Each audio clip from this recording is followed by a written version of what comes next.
teny rehetra eo anivo ny hvkl-mission dia azonao arahana ao amin'ny page Facebook hvkl-mission events.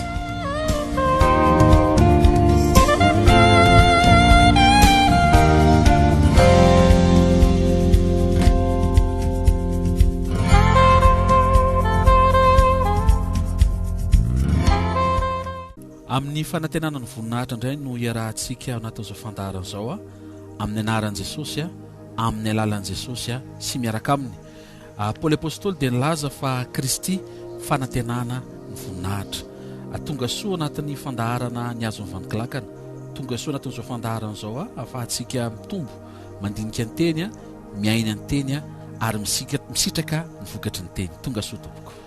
Izany tokoa isika rehetra tokantrano dia irarinay mba ahita ny fahasoavan'Andriamanitra sy ny fahatsarana isitraka ireo tombontsoa rehetra miafina ambadiky ny teny fiainana izay omen'Andriamanitra amin'ny alalan'ity fandaharana ity. Fantsona ihany izay mirala mianaka manatanteraka sy mantotosan'izao fandaharana izao amin'ny mahavitaovana eo am-pelantanin'Andriamanitra anay fa ny irarinay dia ny fanenanao amin'Andriamanitra ao amin'ny alalan'ny teniny sy ahafahany fanahy masina tena manjaka sy manapaka ao am-ponao amin'izay fahamarinana rehetra izay hozarainy eto. Izany dia atonga anay iaraba nisy tokantrano amin'ity maraina ity indray mandonomba ravarana maray izay ahafahanao mifandray amin'ny alalan'izay teny izay. Avetrany angamba pastora izay le hoe tsy zavatry ny saina fa ara-panahy zavatra tanterahintsika mangataka tompoko mba fitondranam-bavaka anokafantsika fotoana sady. Manasitsika hivavaka ary raha tsara indrindra amin'ny anaran'i Jesosy Kristy tompo misaotra betsaka ny amin'ny nanomezanao ny fanahinao satria nisy fahatakarana sy fahazahoana ny teny tsy tonga teo amin'ny mpianatra raha tsy nomena ny fanahy ny arivan'ny fitsanganan'i Jesosy tamin'ny maty. Mankasitraka anao zay ary izany mihitsy no angatahany atin'izao fotoana fianarana ny teny satria izay mianatra ny mahay ary izay mahay no afaka mpiatra. Tsy afaka hianatra ny teny zay raha tsy amin'ny alalan'ny fanahinao. Vangio indray tompo na izahay mitondra sy ametrahano ny teny eo am-bavanay sy izay rehetra manaraka ny fandaharana na amin'ny hainao manjery na amin'ny Facebook. Ny alalan'ny fanahinao dia ho azonay amin'ny fomba tsotra, amin'ny fomba mora foana, amin'ny fomba fijerinao ny ao am-ponao lalina izay velarinao sy voaboasanao eto amin'izao fandaharana feno voninahitra izao. Amin'ny anaran'i Jesosy Kristy avy Nazareta. Amen. Avy hatransika dia hiditra amin'ny fanontaniana izay mbola inoko pasteur fa afinaritra ny mpanaraka ny fandaharana satria mbola anatin'ny tontolon'ny fanamasina ao anatin'izao akatoka ny célébration ny Pentecôste zao. Ny zavatra resahantsika dia araka ny Korintiana faharoa toko faharoa ambin'ny folo ny andininy faharokatra amin'ny andininy fahaefatra amin'ny anaran'i Jesosy manao hoe mahalala olona anankiray ao amin'ny Kristy tokony ho 14 taona lasa izay na atao amin'ny teny na tsy tao amin'ny teny tsy fantatro. Andriamanitra no mahalala. Ilay anankiray dia nakarina ho any amin'ny lanitra fahatelo ary nahalala ilay olona anankiray natao amin'ny teny na tsy tao amin'ny teny tsy fantatro. Andriamanitra no mahalala.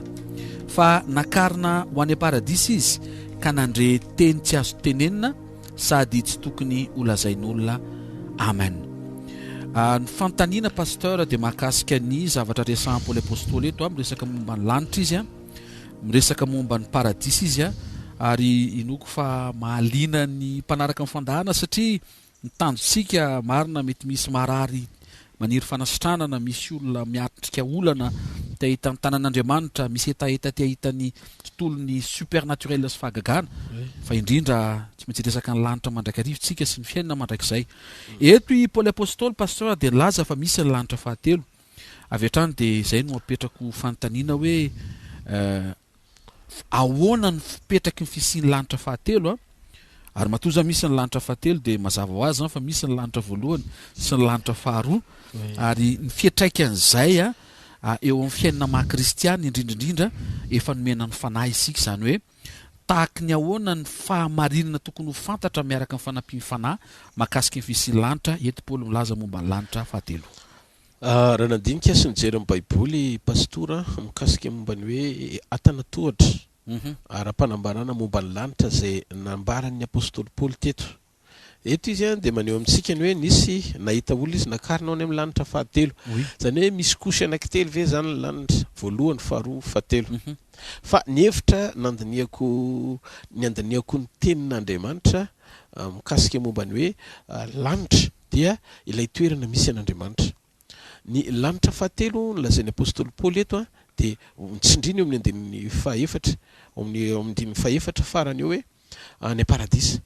Zany hoe ilay toerana voaoman'Andriamanitra ao an-danitra hovatany mpino rehetra aoriany zao fiainana zao. Zany hoe misy zany lanitra fahatelo zay toerana misy an'Andriamanitra. Tamin'ny farantsika amin'ny rahalahy dia ndresaka mikasika momba ny hoe lanitra fahatelo. Io lanitra fahatelo no fampiresantsika le hoe fanjakan'ny lanitra. Fanjakan'ny lanitra. Zany hoe ilay toerana isehoany fanapahan'Andriamanitra ary izy ny tompony zany fanorenana zany ary izy ny tompony zany fahefana tanteraka zany ary izy ihany koa ny tompony fanjakana ao amin'izany atao hoe lanitra izany. Ary io no atao hoe lanitra fahatelo. Fa misy ny lanitra faharoa ary misy koa ny lanitra voalohany. Anazava kely mikasika momba ny lanitra voalohany. Inoko ny lanitra voalohany fa ilay tontolo nametran'Andriamanitra antsika. Misy ny abakabaka, misy ny masoandro manazava antsika, misy ny andro, misy ny zavaboary sy ny zavamananaina rehetra hita maso. Zany hoe raha ambara dia ireo tontolo hita maso eto ambonin'ny tany isehoany fanapahan'Andriamanitra. Zany hoe miresaka mikasika momba ny lanitra izy kanefa tsika eto ambonin'ny tany. Eo zany le fanontaniana napetrako tamin'ny tompo hoe aiza ary ny ahitana ny fiantraikan'io lanitra voalohany io. Ny lanitra voalohany raha ny fandiniako azy ara-baiboly dia ilay toerana nandraisan'i Jesosy ny fahefan'ny tany zay mihinan'i Adama. Fony izy mbola tsy lavo zay niaina fiainan-danitra satria nitondra ny fiainan'Andriamanitra. Fony izy mbola tsy lavo tao Edena. Zay naveriny Jesosy Kristy ara-panapahany eto ambonin'ny tany. Kristy indray zany naka ny hery naka n'le fahefana.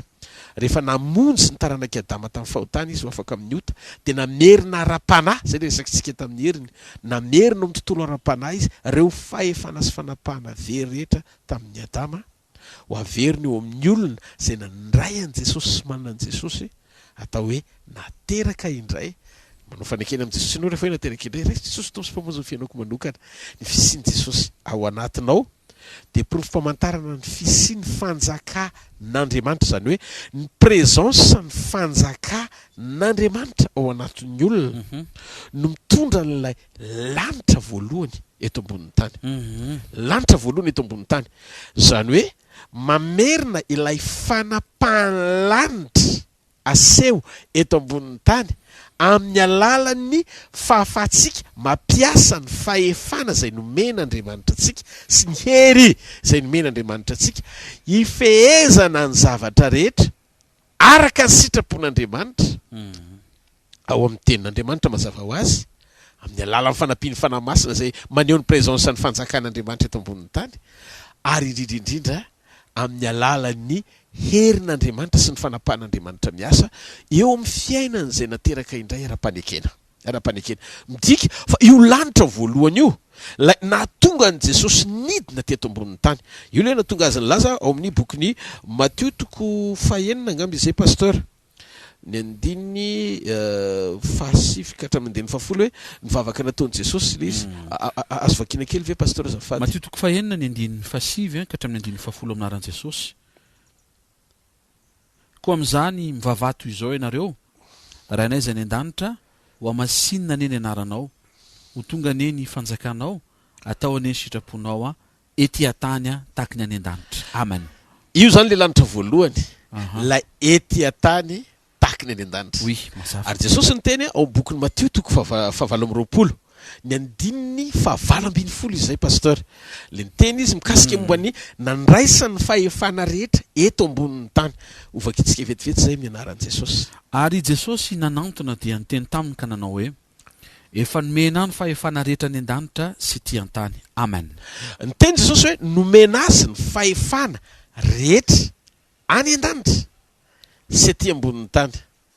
Fa maninona Jesosy naka ny fahefana eto ambonin'ny tany?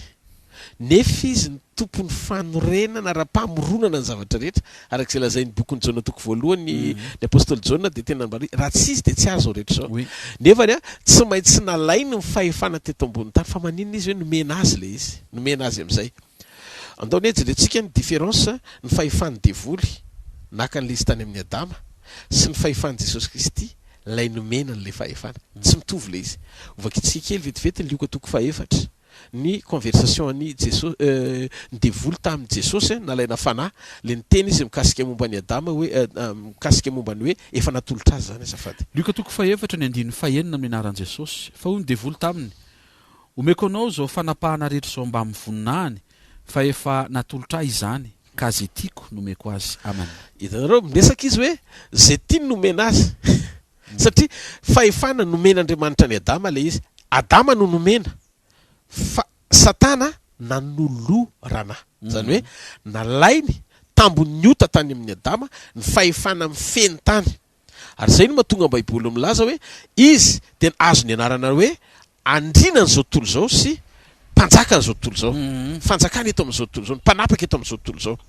Le fanapahany devoly zany tsy fahefana nomena fa fahefana natolotra. Satria tsy tompony izy, tsy tany amin'ny tompony le fahefana izy naka azy, fa tany amin'ilay nomena n'le fahefana izy no naka an'izany. Dika zay le fakana tany amin'le nomena Andriamanitra ny tompony dia nanome ny Adama dia nrombahany teny amin'ny Adama vokatry ny fitaka le izy tamin'ny nazahoany any Adama tamin'ny karazana fakapanahy fanoerana an'Andriamanitra dia niraisiny tany amin'ny Adama natolotra ny devoly io fahefana io.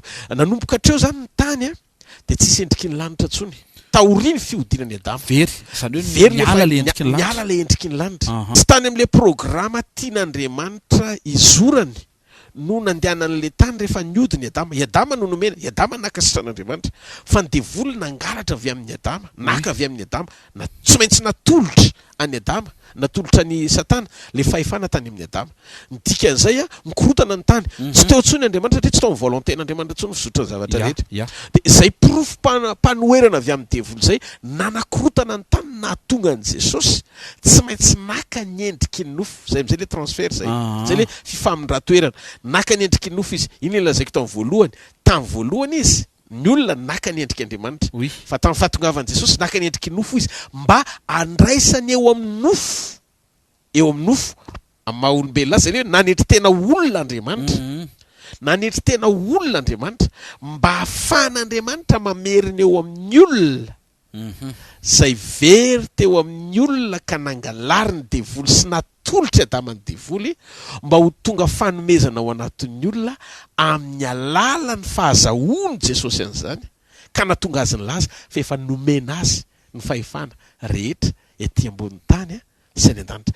Teto zany na tompony ara Jesosy dia tsy maintsy nanaiky rehefa nanetry tena olona izy naka ny toeran'ny mpanota dia nisolovonany olona izy niasa famonjena vitany dia taorian'ny fitsanganany tsy maintsy natolotra azy ny fahefana rehetra, tsy maintsy natolotra ny Jesosy tsy maintsy nomena ny Jesosy ny fahefana rehetra vo afaka manome an'izany fahefana zany ho an'ny olona amin'izay Jesosy zany hoe mamerina n'le fahefana ao amin'ny olona amin'ny alalan'ny présence ny kingdom na ny fanjakan'Andriamanitra ao anatin'ny olona.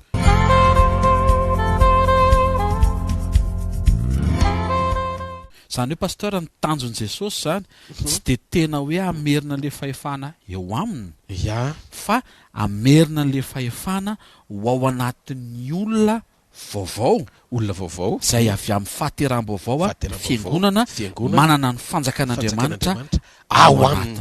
Zay le fanjakan'Andriamanitra ao amin'izay lefa nilazaintsika tamin'ny herinandro nandritry ny lesona zay mitohy ao anatin'ny lesona momba ny fanamasina ny hoe ny présence ny Saint-Esprit na ny fanamasina ao anatin'ny olona dia manambara ny fisiny fanjakan'Andriamanitra ao anatin'ny olona. Eo amin'izay le fipetraky le zavatra tiako zaraina amin'le le hoe lanitra voalohany.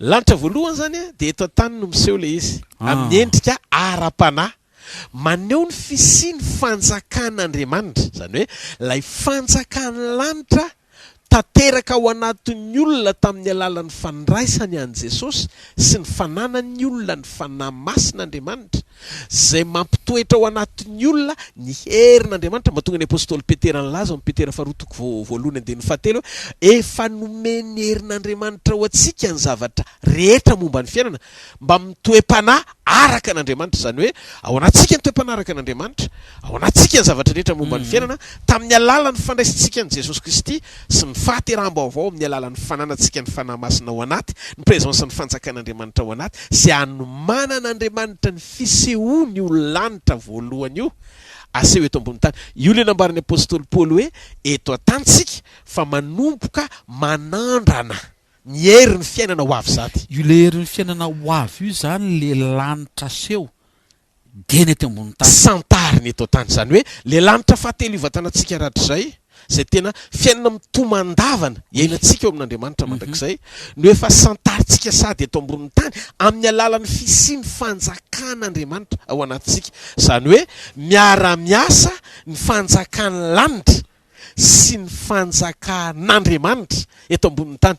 Andriamanitra zany tsy miara-miasa amin'ny olona tsotra izy, fa tsy maintsy ny eloavany fanjakany, satria ny zavatra ataon'Andriamanitra eto ambony tany amin'ny fisian'io lanitra voalohany io anie isehon'izay fanapahany izay eto ambony tany araka ny fanambaran'ny apôstôly Paoly io dia ny fahafahantsika rehetra izay nateraka indray manana an' Jesosy misitraka sy manandrana sahady ny herin'ny fiainana ho avy sy miaina ny sitrapon'Andriamanitra sahady mialohan'ny fotoana atongavantsika eny an-danitra. Vakitsika kely ny Hébreu toko fahaenina Pasteur ny 5 izafady. Hébreu toko fahaenina ny 5. Amin'ny anaran'i Jesosy Kristy Tompo a, ary efa nanandrana ny teny tsara an'Andriamanitra sy ny herin'ny fiainana ho avy. Amen. Herin'ny fiainana ho avy. Io hery io zany herin'ny fiainana mbola santaritsika aorian'izao fiainana zao, fa ohatran'ny ny antisipen'Andriamanitra. Ny antisipen'Andriamanitra zany hoe nomen'Andriamanitra mialoha ho santariny mpino sy zanak'Andriamanitra dia eto ambony tany amin'ny alalan'ny fanraisantsika an' Jesosy sy ny fananatsika ny fanany ao anatsika. Dia zay no mahatonga ny tompo endrika anankiroa no sehony zay famarinana zay ara-baiboly. Ny teny Jesosy ao amin'ny bokiny Matthieu toko 1:20 Petera rery no nresahany teo tamin'io. Ndesaka mbon'io fanjakan'Andriamanitra io izy miara-miasa amin'ny fanjakan'ny lanitra kely vetivetsika.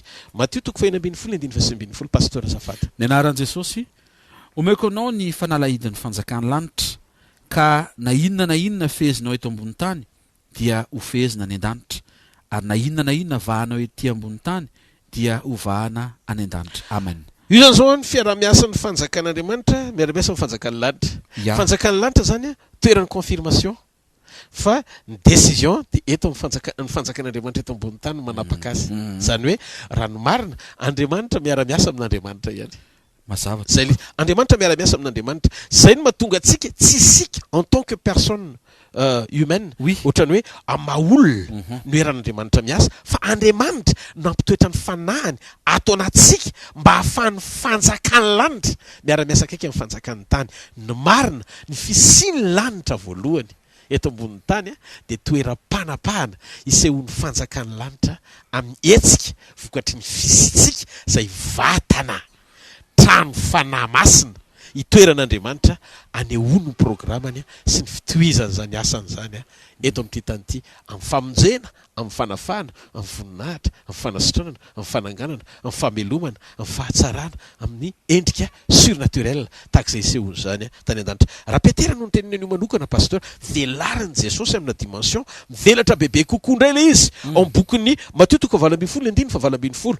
Matthieu toko 20:20. Tsy Petera rery tsony no lazainy teo.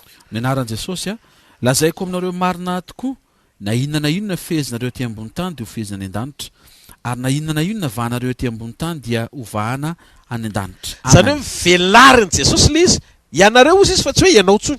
Zany hoe tamin'ny voalohany aloha i Petera rery no nisitraka nokafana ny sain'ny mpianatra hoe misy io zavatra io. Misy io zavatra io. Fa tao aoriana kely amin'ny Matthieu 18 io tonga dia ny velarin'i Jesosy ho ampianatra amin'izay. Mpianatra rehetra le izy. Ary ny farany nomeno an'izay mino le izy. Zany hoe ny tompo zany nanao zavatra mamotsitra tsy kelikely mba hanokafana ny saitsika zay pininy ny andro farany ao anatin'ny hoe fisian'ny lanitra voalohany, ny fisian'ny lanitra faharoa sy ny fisian'ny lanitra fahatelo.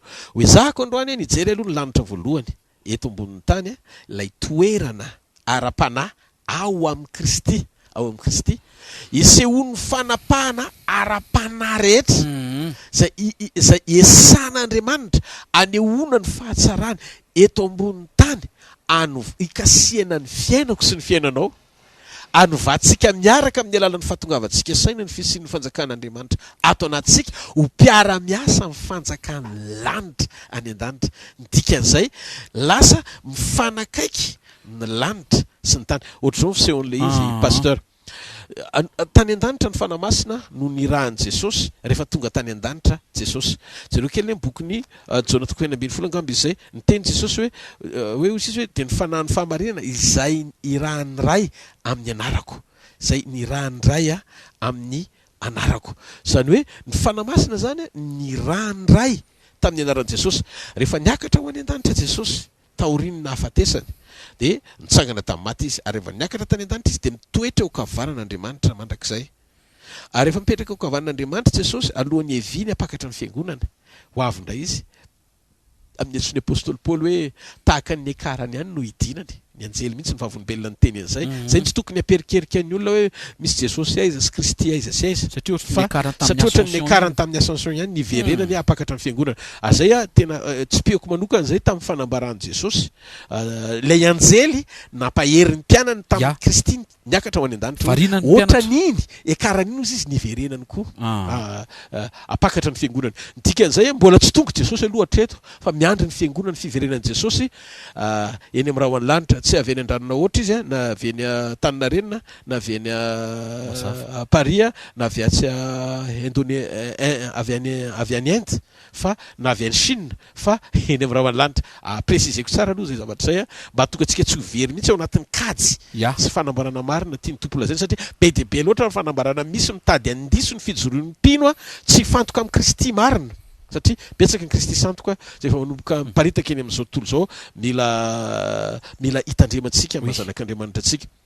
Ny zavatra zaraiko zany amin'ilay dia tsotra. Jesosy Kristy any an-danitra iverina kely dia metsony menotra dia hiditra amin'izay tsika mitapany faharoa indray aorian'ity fanambarana anankiray.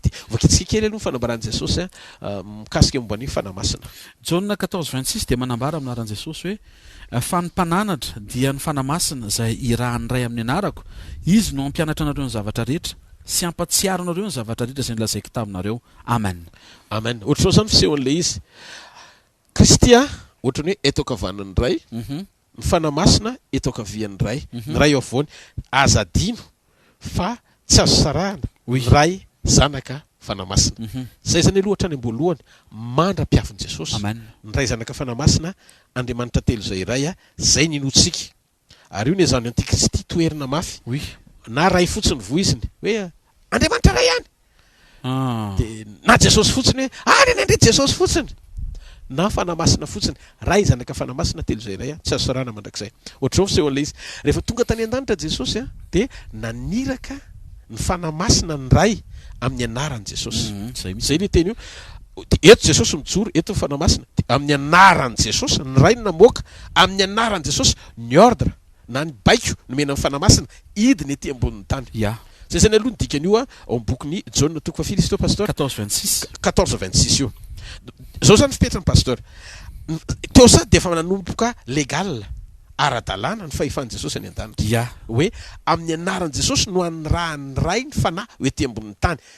Teteny Andriamanitra hoe ny raharaha rehetra momba ny tany dia tsy tanteraka ratsy irahan'ny ray miasa amin'ny Jesosy satria Jesosy Kristy zanaka nanolotra ny tenany sy ny ainy teo amin'ny hazo fijaliana hamonjy ny olombelona rehetra ary nanaiky hanetry tena ho tonga olona mba ho tonga mpamonjy ny olona. Zay no mampitombona n'le teny hoe tsy misy mpanelanelana azo antoka eto ambonin'ny tany afa-tsy tokana ihany. Médiateur anankiray ihany no misy eto ambonin'ny tany amin'Andriamanitra sy ny olona, Jesosy avy any Nazareta. Ozy izy zany lalina sy fahamarinana ary fiainana. Tsy misy makany amin'ny ray fa tsy amin'ny anarako, amin'ny alalako. Dia ozy Jesosy tsy misy makany amin'ny ray fa tsy amin'ny dikany hoe tsy misy dia tsy misy ny dikany. Ray zany zay. Faharoa ny fanamasina tsy any an-danitra tsony. Satria tsisy fahefanao azy any aloha hatreto. Fa nirana izy eto ambony tany, en mission eto ambony tany ny fanamasina. Ny fiverenan'ny fanamasina sy ny tenin'Andriamanitra sy ny mpino amin'ny fahatongavan'i Jesosy iverina haka ny fiangonana dia miara-miakatra amin'ny fiangonana ny fanamasina. Hoe navita mission koa izy teto ambony tany rehefa iverina Jesosy apakatra amin'ny fiangonana. mila fatatsika fiangonana tsara zay zavatra zay. Ianao zany zao hoe manana tombony avy amin'Andriamanitra isitraka ny fiainan-danitra eto ambonin'ny tany amin'ny alalan'ny fisitrahanao ny lanitra voalohany. Rehefa tonga fiangonana ianao ka nateraka indray manana ny Kristy ao anatinao. Mino ary fiangonan'Andriamanitra fa mazava amintsika tsara zay fanambaran'izay ao anatin'ny 3 minitra iarahantsika ao anatin'ity fandarana ity. Matoky ilay Andriamanitra nanome ny teny fiainana mba hahafahan'ny kristianina tsy mierikerika amin'izao andro faran'izao fa miorina tanteraka amin'ny finoana n'ilay Andriamanitra raintsika Jesosy Kristy Tompo ary ny fanamasina. Manantena sy matoky fa nahazo ny anjarany sady ny tsiray avy isa-tokantrano ara-pahamarinana tamin'ity andro anio ity manonona ny fiadanan'ny Tompo ho an'ny isa-tokantrano. Ary mino zay hitondra fampahirezana ho anareo feno sady tanteraka izany fampianarana sy fanokafana izany ho voninahitr'Andriamanitra. Azadino ary lesitsika 30 minitra androany dia nresakitsika mikasika momban'ny lanitra voalohany sy ny fanapahan'ny Kristy amin'ny fanehoana izay lanitra voalohany zay teto an-tany ny amin'ny fahefana izay nomeny ny fiangonana, satria ny fanapahana sy ny fahefana rehetra dia nakiny Kristy eo an-tsorony dia tsy izany sorony zany hoy izy ny boky Isaia fa ny fiangonana zay anisan'ny tenany indrindra manomboka eo an-tsoroka midina ny vatany Kristy. Ary ianao zany tenany Kristy zany rehefa nindray azy ho tahian'Andriamanitra manokana ianao isitraka n'izany fanampiany fanamasina zany ianao ary isitraka ihany koa ny fahatsarany tompo miasa avy amin'izany fahamarinana izany. Angataka vavakantsika Pasteur amaranana ny 30 minitra voalohany sady. Raha minaran'i Jesosy tena misaotra anao izay nomenao ny teny ary tsy navelonao ho tonga zava-dalina sy zava-miafina fa nasehonao ny taom-ponao tamin'ny alalan'ny fanahinao ankasitraka ny amin'ny fanontaniana fa indrindra misaotra ny amin'ny valiny. Eny tokoa any anatinay lalina tena te ho isa ny mpiara-miasa aminao akaiky sakaiza mahatoky ho zanaka mankatoa. Androany dia nasehonao tokoa fa Andriamanitra ianao ary tsy miara-miasa fa tsy amin'Andriamanitra. Nomenao ny fanjakanao ho ao anatinay ary amin'ny alalan'ny fanahinao dia mitoetra atao anatinay koa ianao ary izay no mahatonga anao afaka miara-miasa aminay satria atao anatinay koa ianao. Tena aoka ho tonga fatongava-tsaina fatakarana anova zavatra eo fiatrehana ny fiainana maha-kristiana andavanandronay zany. Taio ny mpino, taio ny zanakao rehetra izay mandre manaraka ny fandaharana indrindra ny fiangonana ary mpanomponao rehetra izay nomenao ny fanosoranao hisokatra fa efa nomenao ny fanjakanao dia ny fanjakan'Andriamanitra ty anatinay mba hisokatra ny fiara-miasa matotra sy akaiky amin'ny fanjakan'ny lanitra fa any misitraka ny herin'ny fiainana ho avy hisehondra fahatsaranao tsy ritra eto ambony tany dia ny eto ambony tany anomanana ny fiavianao. Mankasitraka ray amin'ny anara-maherin' Jesosy Kristy verina masina sy manan-kery avy Nazareta. Vavaka ho an'izay marary zay manaraka fandaharana, ho an'izay miatrika olana, ho an'izay rehetra miatrika ady, ho an'izay verevitra, ho an'izay mety mangatsitsika aoka hisokatra avy ao anatiny ny fahatsapahana fa efa nomenao ny fanjakanao ary misokatra ho azy ny herin'ny fiainana ho avy. Afaka ho antisipena avokoa ireo vokatra any amin'ny ho avy izay irinay tahaka ny antisipenao ny rano navadika ho rano maloboka tao akana mba tsy siny fafambaraka sy ny enatra tamin'ny fampakaram-bady. Sotra sahady amin'ny anaran'i Jesosy Kristy Tompo fa manonona fanasitrana izay fahagagana, vahaolana, fivoahana, fandresena amin'ny anaran'i Jesosy Kristy Tompo satria misokatra avy ao anaty ny fahatsapahany rehetra manaraka ny fandaharana ny amfisian'ny fanjakan'Andriamanitra ao anaty miara-miasa amin'ny fanjakan'ny lanitra midina sy miditra tsehatra akaiky miseho amin'ny herin'ny fiainana ho avy amin'ny anaran'i Jesosy Kristy avy Nazareta. Amen.